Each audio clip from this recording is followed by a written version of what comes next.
Magandang araw po, welcome po sa aking channel, Love9 TV. Patalasasan po, meron po ba kayong mga properties na napapabayaan or non-performing assets? Plan nyo ibenta, pero wala kayong oras sa pagbenta nito. Kung ito'y pagkakatiwala nyo po sa amin, tawag lang po kayo sa aking numero, usap po tayo, gawin ko po ng video for free. Yes, libre po, wala po kayong babayaran. Tutulungan pa namin kayong mabenta ang inyong property. Kami na po bala sa marketing, sa boosting or paid ads. Even sa tripping, hindi na po kayo mapapagod sa pag-entertain ng mga buyers. Kami na po bala sa lahat. Tawag lang po kayo. Nandito po tayo ngayon sa isang subdivision dito sa Tagaytay kung saan meron pong amenities at 24 hours security. Napakatahimik po ng lugar, sariwang hangin at malamig po ang klima. Meron po tayong bagong video presentation, isang brand new modern design house and lot. May lot area po ito na 180 square meters at may floor area na 154 square meters. May 3 bedrooms with own toilet and bath. Quality po ang pagka-construct at ito'y I-beam structure. Ang first floor po ay may isang bedroom na may toilet and bath, may powder room, kitchen with quartz countertop, living room, dirty kitchen, at ang second floor naman ay may 2 kwarto na may full bathrooms. Then may indoor balcony at may terrace. May freebies na rin po si owner gaya ng Panasonic refrigerator, La Germania cooktop, La Germania range hood. Then yung light fixtures naman ay tricolor na pin lights, LED chandeliers, then LED cove lights, at nakabakod na po buong property.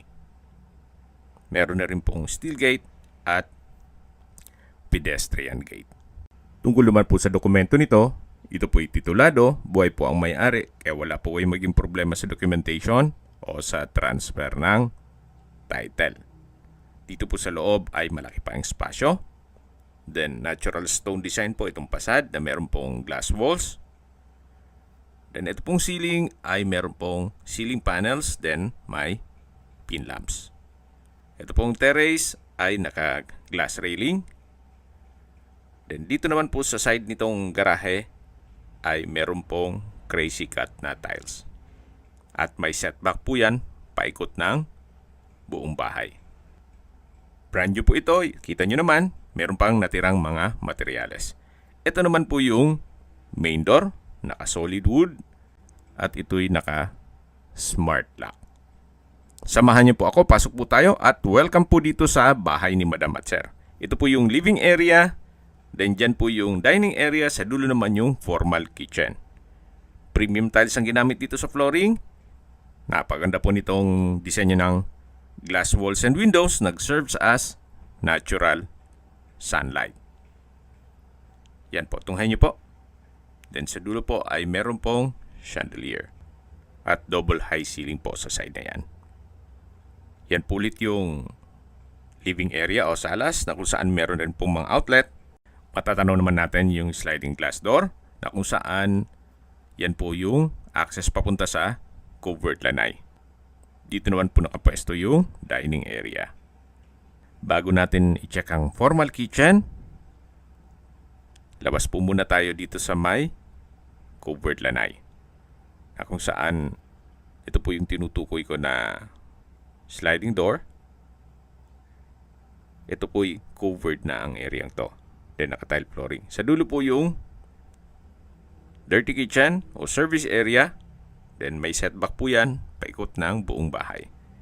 Napakanda po ng disenyo nitong wall, natural stone design. Hanggang sa second floor po yan. Balik po ulit tayo dito sa loob.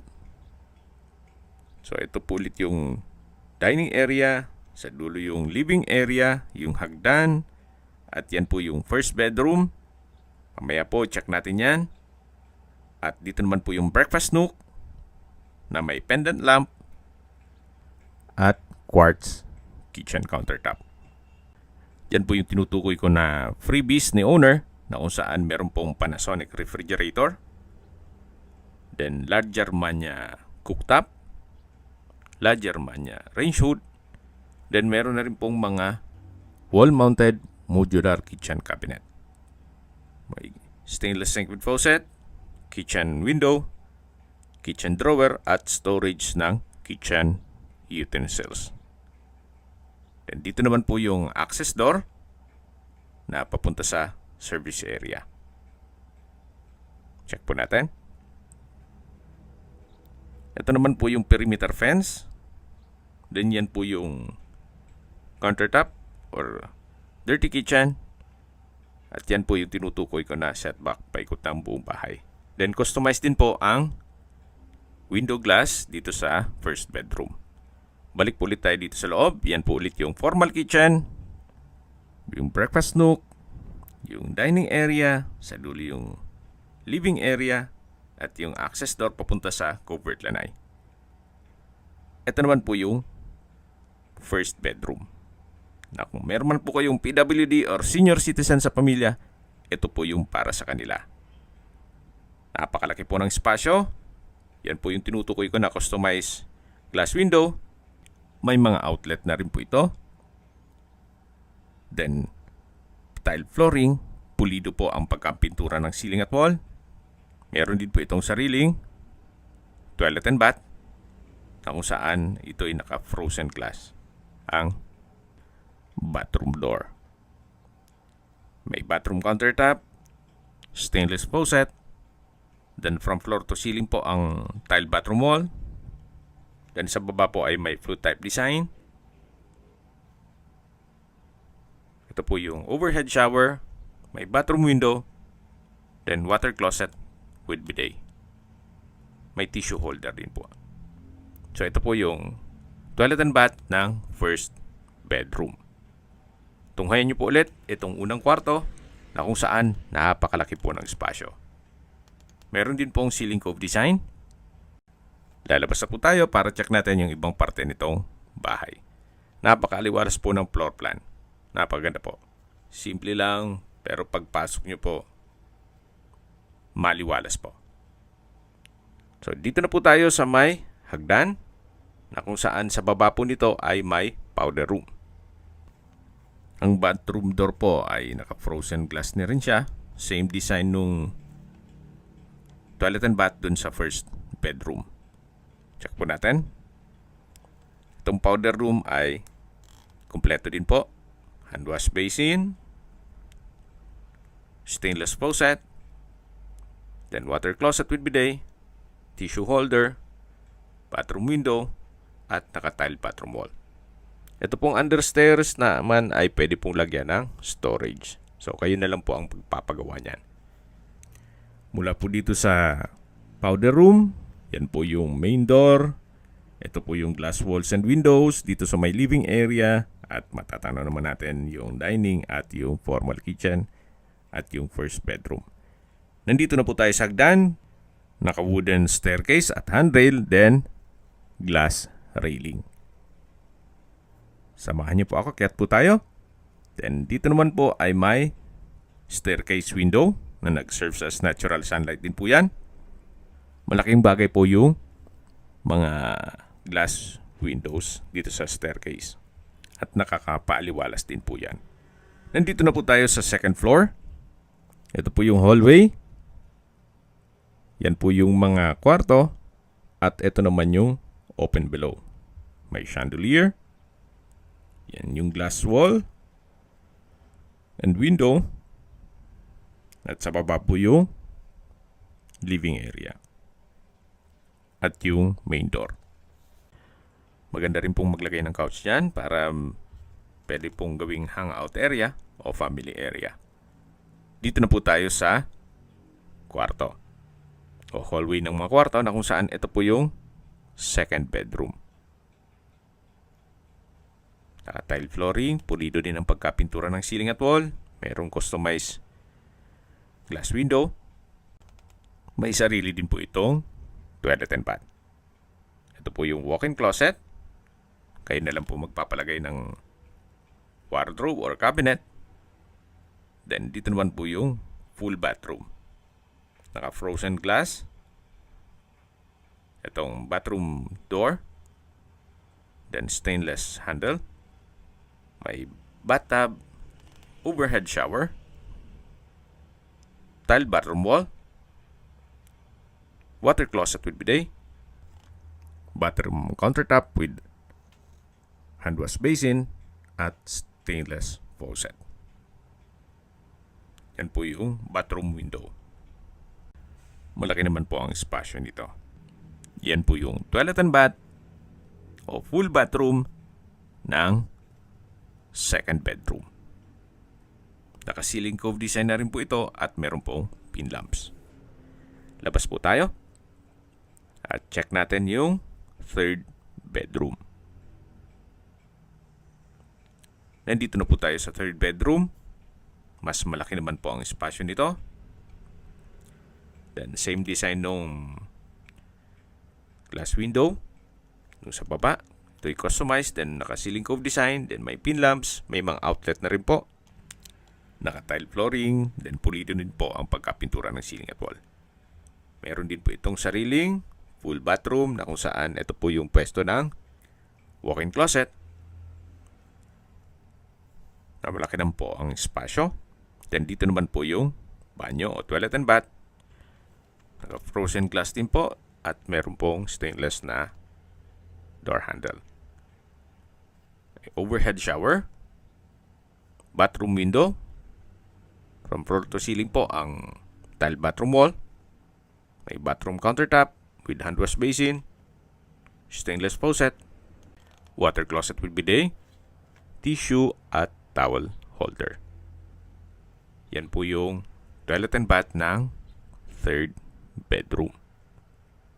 So mga nagtatanong po kung kailan po ito na gawa o finish yung construction, na video shoot ko po ito noong May 2, 2025. So yan po ulit yung family area. Then yung open below. At meron din pong access door dito sa may hagdan na papunta naman ito sa terrace. Ito pong wall ay naka-natural stone design, naka-glass railing, tile flooring, then naka-ceiling panels. At dito naman po sa side na to ay yung staircase window.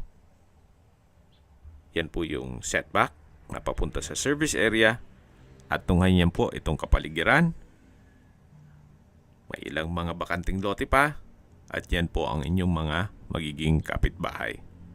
Gaya po ng nasabi ko sa inyo kanina, napakatahimik po ng lugar, sariwa ang hangin, at malamig po ang klima. Napaganda po nito para sa inyong retirement. Ito naman po yung glass walls and windows dito sa may living area. Yan po yung harapan ng bahay. Ito po yung pedestrian gate, yan po yung main gate. At habang pinagmamasdan nyo po ito, pag-usapan na natin ang distance, location at travel time. Mula po sa mga restaurants gaya ng Balay Dako, Leslie's, RSM, La Terraza, Starbucks at iba pang hotels at restaurants, ang distance is 3.5 kilometers at ang travel time is 8 minutes. Mula naman po sa Tagaytay Rotonda, ang distance is 4 kilometers at ang travel time is 11 minutes. Kompleto na din po doon gaya ng malls, hotels, restaurants, banks, schools, church at hospital.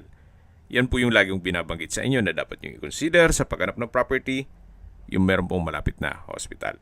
Hindi ko naman po sinasabing sakitin kayo. Yan naman po for emergency purpose lang naman. At mula naman po sa Calax Aguinaldo exit, ang distance is 16.2 kilometers at ang travel time is 30 minutes. Mula naman po sa Manila o sa airport, ang distance is 65.1 kilometers at ang travel time is 1 hour and 21 minutes. Okay, sa presyo na po tayo. Binibenta po ito ni owner sa halagang 16.5 million pesos, negotiable. At ito po ay open for financing. Ito po yung setback. Yan po yung window glass ng first bedroom. Then dito naman po yung access door papunta sa formal kitchen.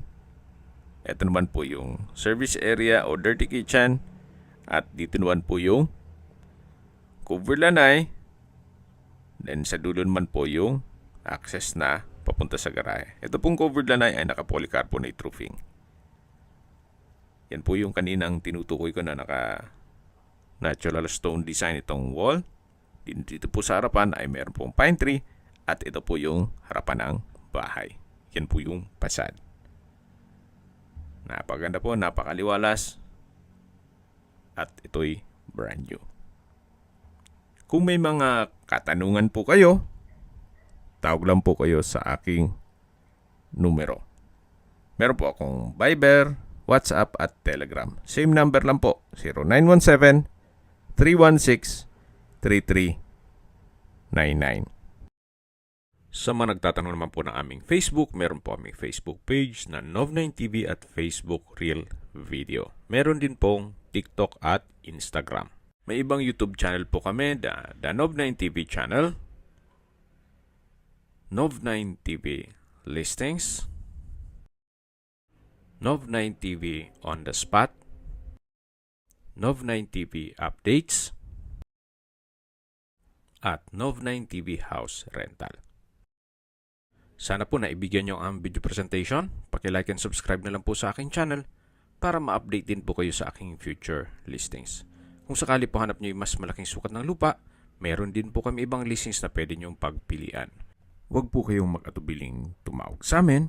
Then, let us know your budget para malaman namin kung anong property pwede naming ilog sa inyo. Sa lahat pong viewers, subscriber at nagtiwala po sa amin, salamat po sa suporta.